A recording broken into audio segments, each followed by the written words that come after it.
पहले की भांति उस शीशम वृक्ष के पास पहुंचकर राजा विक्रमादित्य ने बेताल को फिर से नीचे उतारा और उसे अपने कंधे पर डालकर गंतव्य की ओर चल पड़ा। रास्ते में फिर बेताल ने मौन भंग किया। राजन, कहाँ राज्य का सुख भोग और कहाँ रात के इस प्रहर में इस महाश्मशान में घूमना। क्या तुम भूत प्रेतों से भरे श्मशान को नहीं देखते, जो रात में भयानक बना हुआ है और जहां चिता के धुएं की तरह अंधकार बढ़ता जा रहा है।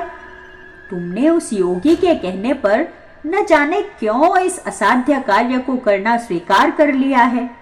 मुझे ये सोचकर तुम पर दया आ रही है। तुम्हारा श्रम भुलाने के लिए मैं तुम्हें फिर से एक कथा सुनाता हूं, ताकि तुम्हारा मार्ग सुगम हो। तब विक्रमादित्य के सहमति देने पर बेताल ने ये कथा सुनाई। अवंती में एक नगरी है, जिसे सृष्टि के आरंभ में देवताओं ने बनाया था। सर्पों और भभूत से विभूषित शिव के विराट शरीर के समान वो नगरी भी बहुत विशाल थी और ऐश्वर्य के प्रत्येक साधन से सुशोभित थी।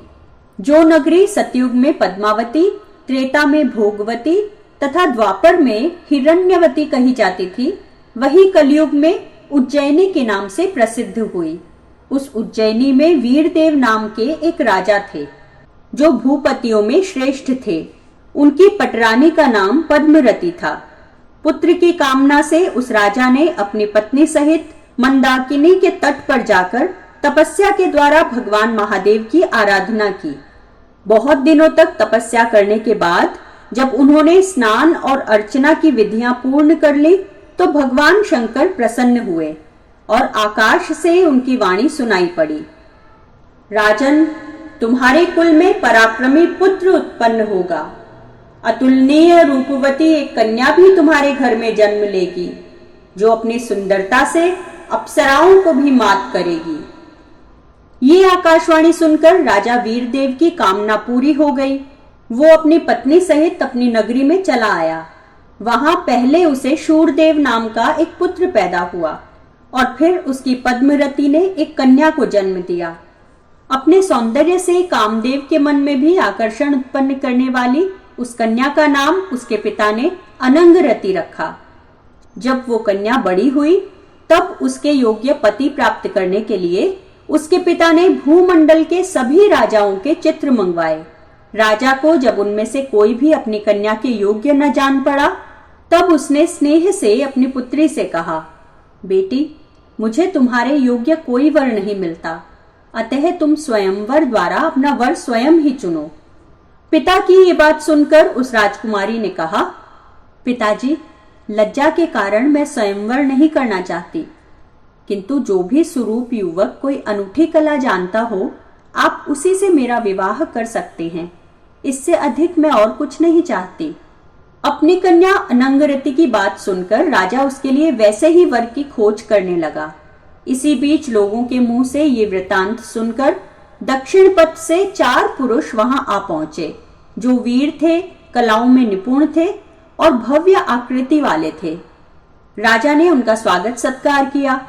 तब उस राजपुत्री की इच्छा रखने वाले वो चारों पुरुष एक के बाद एक राजा से अपने अपने कौशल का वर्णन करने लगे।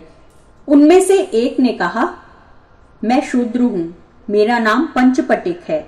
मैं प्रतिदिन 5 जोड़े उत्तम वस्त्र तैयार करता हूं। उनमें से 1 जोड़ा वस्त्र मैं देवता को चढ़ाता हूं और 1 जोड़ा ब्राह्मण को देता हूं। 1 जोड़ा मैं अपने पहनने के लिए रखता हूं। इस राजकन्या का विवाह यदि मुझसे होगा तो 1 जोड़ा मैं इसे दूंगा और 1 जोड़ा वस्त्र बेचकर मैं अपने खाने पीने का निर्वाह करूंगा। अतः इस अनंगरती का विवाह आप मुझसे करें।